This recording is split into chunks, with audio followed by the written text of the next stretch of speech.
नमस्कार। आज के सेशन में बात करेंगे राज्य होने के लिए आवश्यक तत्व।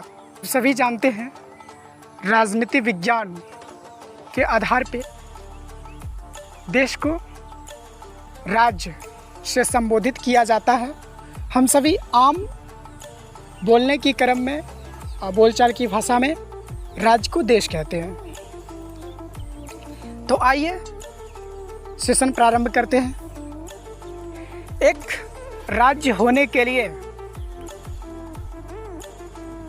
क्या क्या तत्व होने चाहिए? तो फर्स्ट, जनसंख्या। एक राज्य होने के लिए क्या चाहिए? जनसंख्या। जनसंख्या होगा ही नहीं तो फिर राज्य कैसे बनेगा, कैसे राज्य की निर्माण होगी? दूसरा क्या चाहिए? निश्चित भू अर्थात निश्चित एरिया, निश्चित क्षेत्रफल, वो भी तो चाहिए।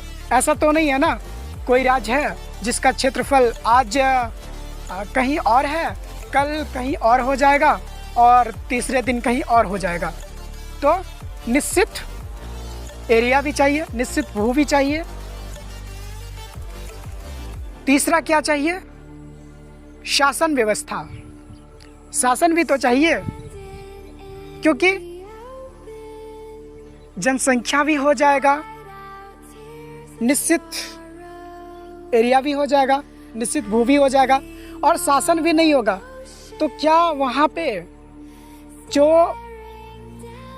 जनसंख्या होंगे, जो भी व्यक्ति होंगे, क्या अच्छे से रह पाएंगे? कल अपराध का मामला कुछ और, तो इसी प्रकार की बहुत सारी बातें होने लगेगी, है ना।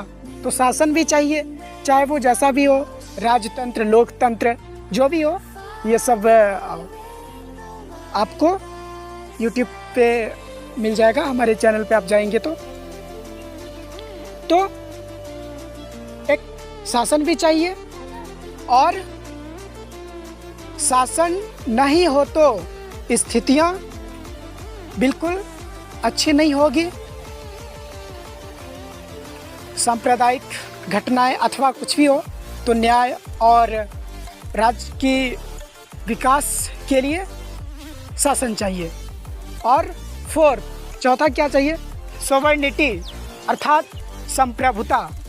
ये संप्रभुता क्या होता है समझने का प्रयास करते हैं। संप्रभुता अर्थात वह राज्य जो अपने आंतरिक और बाह्य फैसला इंडिपेंडेंट होकर ले, स्वतंत्र होकर ले, वो किसी और राज्य के प्रभाव में आकर ना ले, किसी और के प्रभाव में आकर ना ले। जैसे भारत को समझने का प्रयास करते हैं। भारत के पास जनसंख्या भी है, भारत के पास निश्चित भू भी है, एरिया भी है और शासन भी है, लोकतंत्र, और यहाँ पे तो गणतंत्र भी है। और क्या क्या हो गया? जनसंख्या, एरिया और शासन। क्या भारत के पास सॉवरेनिटी है, संप्रभुता है? आइए समझते हैं। भारत के शासन प्रमुख अर्थात भारत सरकार के द्वारा कोई भी फैसला किया जाता है तो क्या वह रसिया या फिर USA इन सभी से बोलते हैं क्या मेरा फैसला गलत है या सही है? नहीं। तो भारत इन सभी के लिए क्या है? स्वतंत्र है। हमें फ्रांस के साथ कैसा संबंध रखना चाहिए यह USA से नहीं पूछने जाते हैं। हमें अर्थात भारत सरकार को यह नहीं पूछना पड़ता है क्या भारत के अंदर जो प्रांतीय राज्य हैं उनमें किस प्रकार की शासन व्यवस्था हो। इसके लिए वो किसी और देश अर्थात राज्य के पास तो नहीं जाते हैं, बिल्कुल नहीं जाते। स्वतंत्र है इन सभी के लिए। तो ये होता है संप्रभुता। ओके, तो भारत को किसके साथ कैसी संबंध क्या करना है और अपनी देश की हित में किस प्रकार देश की विकसित के लिए कार्य करना है, वह भारत के शासन प्रमुख, भारत के सरकार के द्वारा निर्णय लिया जाता है, ना कि और कहीं से प्रभावित होकर या कहें तो और कहीं के प्रभाव में आकर, दबाव में आकर फैसला लिया जाता है, बिल्कुल नहीं। तो भारत के पास सॉवरेनिटी भी है।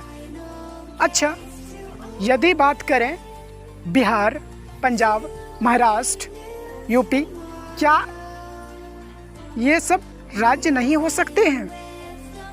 बिल्कुल नहीं, मेरा जवाब होगा।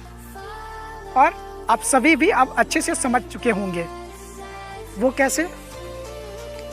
तो इन सभी के पास जनसंख्या भी है और निश्चित भू भी है, एरिया भी है, शासन व्यवस्था भी है, अपने अपने जगह पे विधानसभा, लेकिन संप्रभुता नहीं है। वो कहेंगे कैसे? यदि भारत सरकार कोई फैसला लेता है तो इन सभी को मानना पड़ता है। जैसे लॉकडाउन का फैसला हुआ था, लॉकडाउन घोषणा हुई थी भारत सरकार के द्वारा, तो सब नियमों का पालन किए थे। नोट बंद हुआ था तो बिहार, पंजाब, महाराष्ट्र, झारखंड, यूपी, इन सब में से किन्हीं के द्वारा यह बोला गया था कि नहीं, मैं नोटबंदी का सम्मान नहीं करता हूँ, मुझे यह फैसला मंजूर नहीं है। ऐसा बिल्कुल नहीं। तो अब आप समझ चुके होंगे बिल्कुल अच्छी तरह से एक राज्य होने के लिए क्या क्या चाहिए।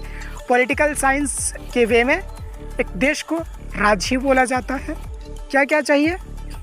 जनसंख्या, है ना, पॉपुलेशन, एरिया, ओके, निश्चित एरिया, और शासन और सॉवरेनिटी।